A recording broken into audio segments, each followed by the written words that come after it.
అభివృద్ధి అంటే ఎప్పుడు సాఫ్ట్వేర్ కంపెనీలే కాదండి. మన ఒక ప్రభుత్వానికి, మన ఒక రాష్ట్రానికి ఏదైతే ఉందో దాన్ని డెవలప్ చేయడమే అభివృద్ధి. మన రాష్ట్రాన్ని చూసినట్టయితే కోస్టల్ ఏరియా సీ అనేది చాలా ఎక్కువగా పొడవుగా ఉంది. సో ఆ సీలో వచ్చేసి జగన్మోహన్ రెడ్డి గారు గుర్తించింది ఏంటంటే, సో మనకున్నది రిసోర్సెస్ ఏంటంటే సీ ఎక్కువగా ఉంది కాబట్టి పోస్టల్ అంటే ఫిషింగ్ హార్బర్స్ కానీ ఇలాంటి కొన్ని పోర్ట్లు అయితే కానీ దాన్ని ఇంప్లిమెంటేషన్ చేస్తాడు. సో దాని నుంచి ఇన్కమ్ జనరేట్ అయ్యి మన రాష్ట్రం అనేది అభివృద్ధి అవుతుంది. ఓకే, అంటే అభివృద్ధి పరంగా చూసుకుంటే ఇప్పుడు ఒకవేళ ఏం చేశారంటే ఏమని చెప్తారు? ఏం చేశారంటే ఫిషింగ్ హార్బర్స్ 10 ఫిషింగ్ హార్బర్స్ ఉన్నాయి. తర్వాత వచ్చేసి పోస్టల్ ఏరియాస్ ఉన్నాయి. నెక్స్ట్ వచ్చేసినట్టు విలేజ్ క్లినిక్స్, ఆర్బీకేస్. సో ఇవన్నీ కూడా డెవలప్మెంటే కదండి. ఒకసారి పాయింట్ ఆఫ్ వ్యూలో ఆలోచించండి. ఓకే, ఇప్పుడు చూసుకుంటే ఇప్పుడు రాజధాని కూడా సో ఇక్కడని చెప్పి ఎక్కడ కూడా స్టార్ట్ చేయలేదు కదా, సో ఏం చెప్తారు? రాజధాని అని అంటే ఫస్ట్ ఆఫ్ ఆల్ మనకు కావాల్సింది ఇప్పుడు 2014లో మనం డివైడ్ అయిన తర్వాత ఒక రాజధాని ఉండడం వల్ల ఈరోజు మనకు చాలా నష్టం జరిగింది. సో అలా ముందు దృష్టిలో ఆలోచించి జగన్మోహన్ రెడ్డి గారు ఒక ప్లేస్లో డెవలప్ చేయడం కాదు, అన్ని ప్లేస్లో డెవలప్ చేయాలని చెప్పేసి 3 రాజధానులు పెట్టడం జరిగింది. రీసెంట్గా ఇప్పుడు జగన్మోహన్ రెడ్డి గారి పైన దాడి జరిగింది అంటున్నారు కదా, సో అదంతా ఒక నాటకం అంటున్నారు. సో మీరేం చెప్తారు? అది 100% నాటకం అయితే కాదు. నాటకం చేయాల్సిన అవసరం జగన్మోహన్ రెడ్డి గారికి లేదు. అంటే అంత చిన్న దెబ్బకి అంత పెద్ద ప్యాష్ వేసుకొని 15 days వరకు అలా ఏమీ లేదు. జస్ట్ మనం ఒకసారి చూసినట్టయితే కనుక చిన్న దెబ్బని మనం అనుకుంటున్నాం, కానీ అక్కడ ఒక 3 స్టిచెస్ అయితే పడ్డాయి, మనం చూడొచ్చు. ఓకే బ్రదర్, అయితే ఇప్పుడు జగన్మోహన్ రెడ్డి గారిని గెలిపించాలని నువ్వు అంటున్నావు. సో అయితే మరి ఇంట్లో సొంత చెల్లెలు ఇప్పుడు మా అన్నకి ఓటు వేయకండి అంటున్నారు కదా, సో ఏం చెప్తావు?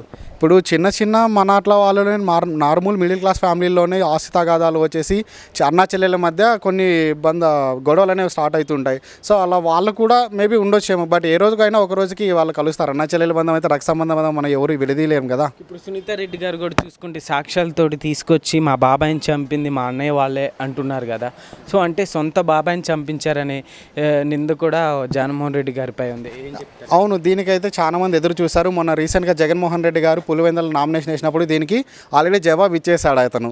సో అవినాష్ రెడ్డి ఎలాంటి తప్పు లేదని చెప్పేసి దానికి క్లారిటీగా చెప్పాడు అతను. ఓకే, ఎట్లుంది బ్రదర్ ఇంతకుముందు చంద్రబాబు నాయుడు గారు రూలింగ్ ఎట్లుంది? చంద్రబాబు నాయుడు హయాంలో అయితే కనుక మనకు ఉన్నాయి, కానీ 100% అతను చెప్పినట్టు చేసింది అయితే లేదు.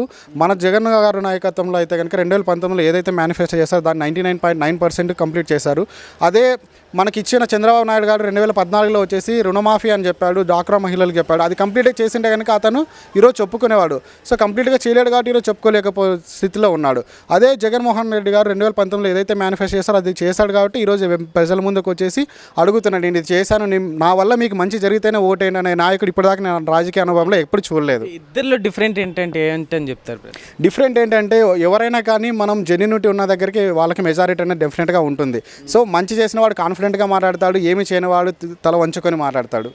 మరి అయితే ఇప్పుడు కూటమి వస్తుంది కదా, సో వస్తే ఈసారి ఖచ్చితంగా చంద్రబాబు నాయుడు అని కూడా అంటున్నారు. ఏం చెప్తారు? మరి ముగ్గురు వస్తున్నారు కలిసి.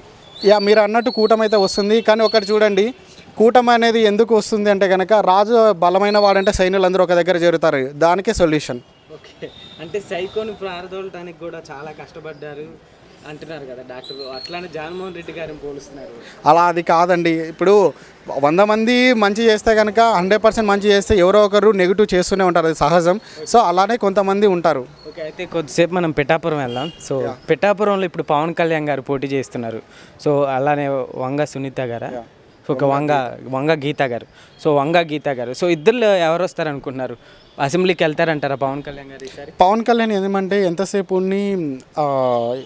తను మంచి చేస్తూ నేను మీరు గెలిపండి, నన్ను మీరు గెలిపిస్తే నేను అసెంబ్లీకి వెళ్తాను అంటున్నారు. కానీ ఇక్కడ గీత కంపేర్ చేసుకుంటే కనుక అలా ఏం అడగడం లేదు. నా వల్ల మంచి జరిగితే, మా ప్రభుత్వంలో మంచి జరిగితేనే మాకు ఓటేయండి అని చెప్తున్నారు. ఆమె కూడా ఎంతసేపు మనకు ఒక పర్సన్ వెళ్ళి మనకు అసెంబ్లీలో వెళ్ళాలంటే ఎడ్యుకేషన్ అనేది ఇంపార్టెంట్, ఎందుకంటే అసెంబ్లీలో మాట్లాడాలి. సో వంగ గీత గారు కంపేర్ చేసుకుంటే కనుక మంచి ఎడ్యుకేటెడ్ పర్సన్, ఆల్రెడీ ప్రీవియస్గా ఆమెకి ఎక్స్పీరియన్స్ ఉంది, ఎంపీ అయ్యారు. సో పవన్ కళ్యాణ్కి ఎక్కలేదు కాబట్టి ఫ్రెషర్ కాబట్టి కొంచెం ప్రజలు కూడా 99% టఫ్ ఫైట్ అయితే నడుస్తుంది అక్కడైతే. అయితే ఇప్పుడు పవన్ కళ్యాణ్ గారు ఇప్పుడు అధికారంలో లేనప్పటికీ ఎంతోమంది ఇప్పుడు పేద ప్రజలకి ఎన్నో కోట్లు ఖర్చు పెట్టారంటున్నారు. సో ఏం చెప్తారు దానిపై మీరు? ప్రజలు అధికారులు లేనప్పటికీ కూడా ఇన్ని సేవా కార్యక్రమాలు ఇవన్నీ చేస్తున్నారు కదా. ప్రజలకి మంచి చేయాలంటే అధికారం ఒకటే కాదు, అధికారం లేకపోయినా కూడా మంచి చేయొచ్చు.